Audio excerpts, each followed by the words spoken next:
You're burning a cross in my yard today.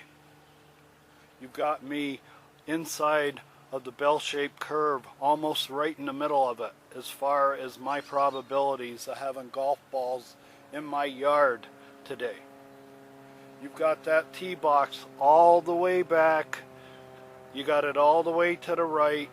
The iconic place where you've had it for 16 years, and that's why in the last 16 years I've had about 5,000 golf balls and 4,000 golfers come into my yard. I've had windows broken and everything else. Are there any golf professionals out there that understand the game of golf, the dynamics of it? Does anybody understand the human factors of golf? That's what a complete pro is. If you're really a pro, prove it. Show me that you understand and you have the wisdom of the game to know that I'm under fire, that I'm going to be receiving erudition, harassment fire all day. This is not the Masters. This is not the PGA. It's not the US Open. This is a bucolic country, low class, low cost, run by a bunch of buffoons golf course. And the buffoons is they're making a statement today. This is the golf course making a statement to me by putting that over there. They've received all kinds of videos. I've sent Andy several videos on what I consider encroachment. This is assault. This is encroachment. This is an encumbrance on my property day in and day out.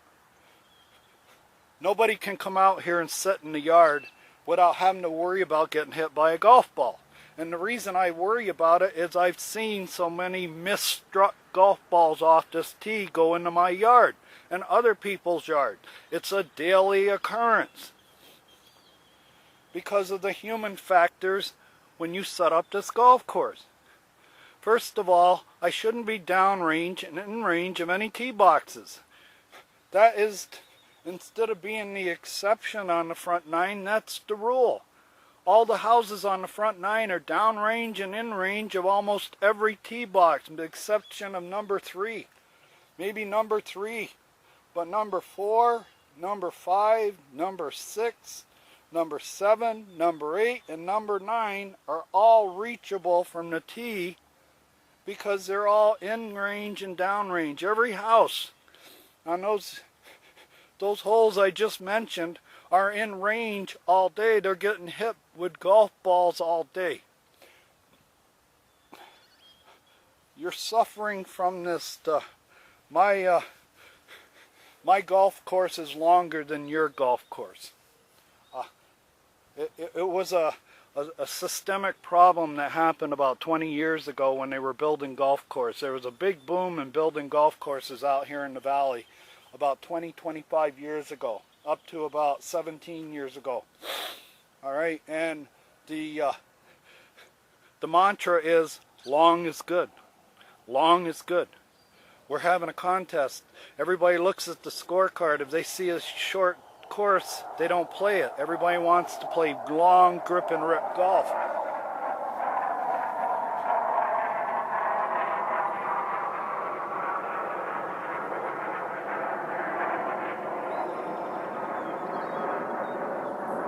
And the side effect, or the fallout, or the pollution that comes from that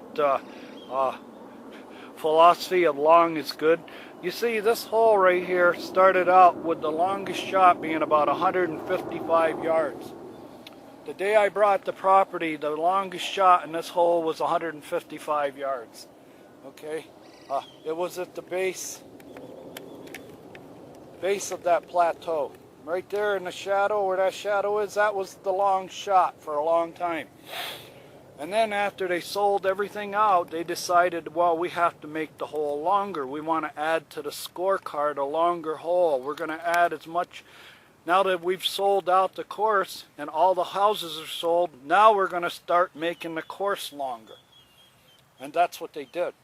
About 2 years into filling out parcel 12 with houses, they created that monster. That plateau over there was made in one morning. They brought in truckloads of dirt and an earth mover had it built in one morning. What that did is add about 25 yards to that hole. 20 to 25 yards to that hole.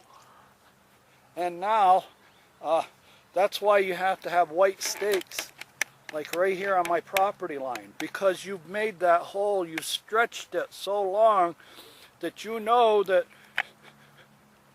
people have to have more forgiveness. They have to have a higher landing area. They need more landing area, more forgiveness, more bailout area. That's why I got this on my property line. That's bailout area for a hole that got stretched 20 yards a few years after I bought in here. That wasn't there. That 175, 77 yard shot didn't exist. That's why I'm getting broken windows. That's why I'm getting golf balls in my yard, because you get guys back there who are punching over their weight. It's the human factor in golf. It's ego. They're men.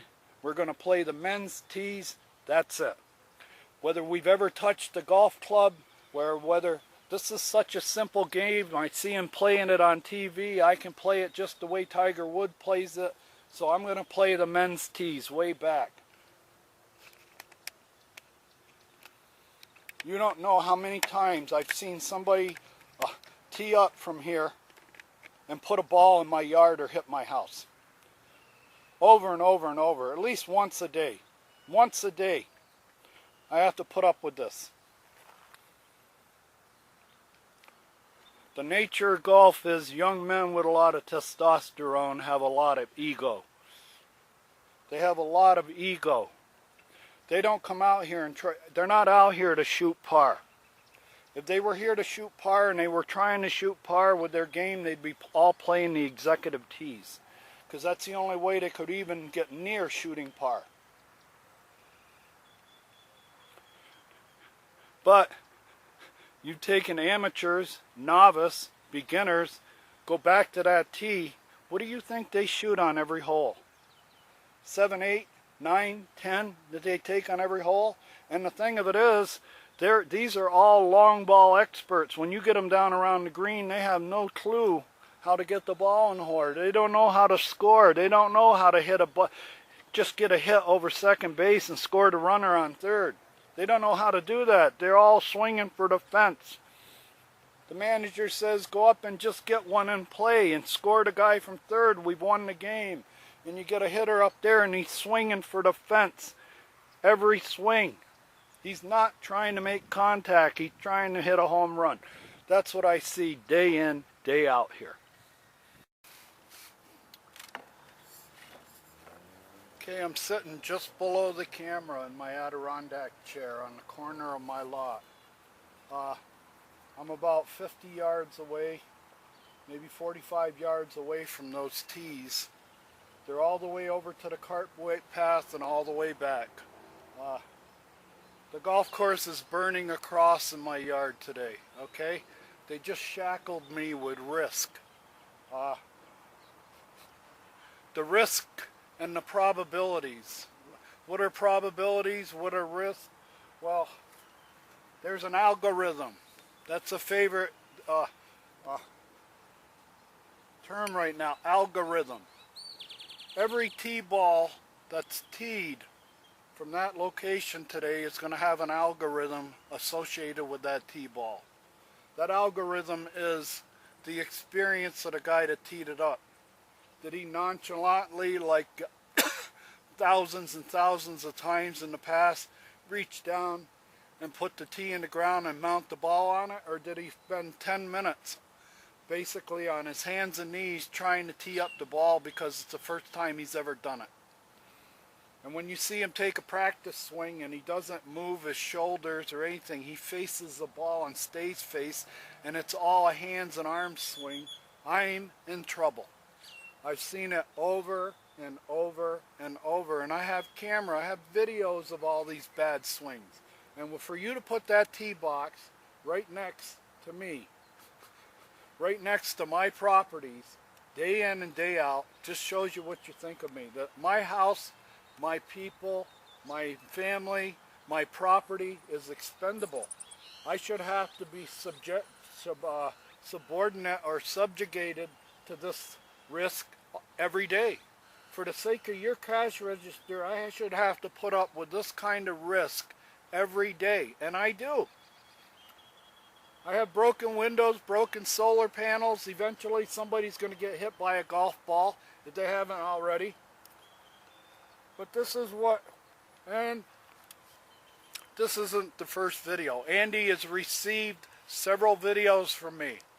I've sent them to him requesting that they move that tee box and keep it away from me. But I'm treated like an old dinosaur that doesn't know anything about the new age of golf. What the new age of golf is, you have to absorb all this risk. We determine your risk. It's like an accelerator. It's like an accelerator. You're putting the pedal to the metal today when you put those tee boxes back there, all the way to the right and all the way to the back. I don't care where the pin is on the green. Your idea is, well, we put the pin all the way left. I don't care. You've got that tee box, and the algorithm is, have you got a new golfer there? Have you got somebody that's swinging for the fence? All he hits is home run balls. He's a designated hitter. He doesn't play the field. He doesn't know how to putt. He doesn't know how to pitch. He doesn't know how to chip. He's dangerous with an iron in his hand. Right? All he knows how to do is hit the home run ball, and we got designated hitters on that tee box all day. They're not trying to keep it in play. They're trying to hit a home run. And then when they select the longest tees on the course, I don't have a chance because I'm in range and down range. There used to be an old cardinal, this was written in stone rule 50 years ago. You never got down range and in range of somebody hitting a golf ball. And here I am all day long and I can't do anything about it. The golf course can, the management team can, they can reduce my risk. All they have to do is move that tee box away from me. Forward and away from me will exponentially decrease the risk that I have of getting hit by golf balls and having golfers in my yard. Your golf course is too big for the layout that you have. You should be working on reducing the length of this golf course. You have the ability, Andy, to put your signature on a brand new designed hole here. You could make a knee knocker hole. You could put that green in the middle of a lake with a crown top to it that's only like 25 feet or 25 yards across, 25 feet across, that they got to land it on a tiny little green perched on a hill with water around it.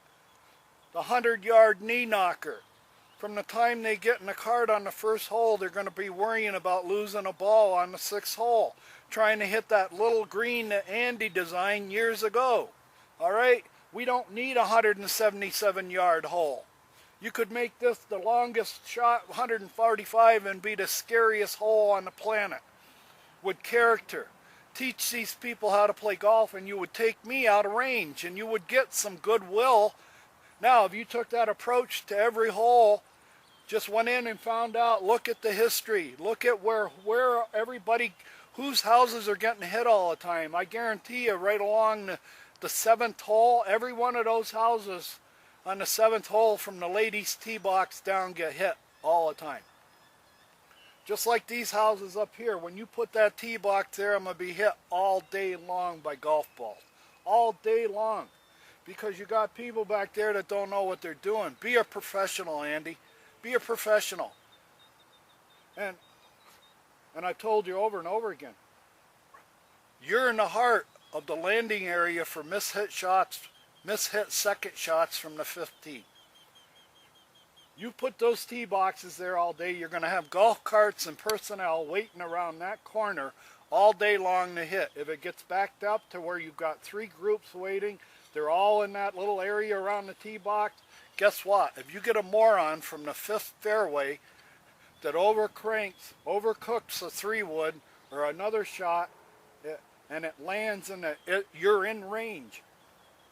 I got a movie of you, Andy, doing your pose, beautiful swing, nice pose. Can you imagine you're holding your pose and some Jethro from the middle of the fifth fairway cranks one, loses it right, and hits you right in the head just as you're holding your pose? It can happen. It's a numbers game, Dandy. It's all probabilities. How long are you going to put people on that tee box within range of the second shot of the fifth hole? How long are you going to do that before somebody gets killed? It's a numbers game, Andy. It may take 30 years for all those numbers to work out where you're selling 200 rounds a day for 30 years, and then one of these days somebody gets killed by a golf ball. It could be you holding a pose after a beautiful swing. You just hit a hole in one, you had a beautiful swing, you're holding a pose, and you get cold-cocked by Jethro 140 yards away with a fairway wood in his hand that he overcooked and lost to the right. It's all probabilities, risk. So keep putting that tee box there. Keep putting it there and see one of these days if somebody doesn't get killed or knocked out or maimed from a ball landing right there. Right there where those tees are and where the camera is one of the biggest landing spots for errant shots from the fifth fairway. You're in range. That's how rinky-dink this golf course is. This is how small the footprint is for this golf course. You shouldn't have a tee box in a landing area for the second shot where somebody can miss with their second shot and hit, possibly be aiming at 12 guys standing on that tee box waiting to hit. You're morons. You're golf morons. Mathematically, you don't have a clue. You don't have a clue about probabilities. You don't have a clue about risk. Talk to any underwriter.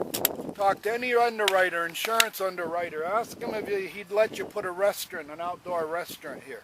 How much insurance you'd have to pay, liability insurance, you'd have to pay to have an outdoor restaurant here. But it's all right for me to own a home here. I'm expendable. I'm not a business.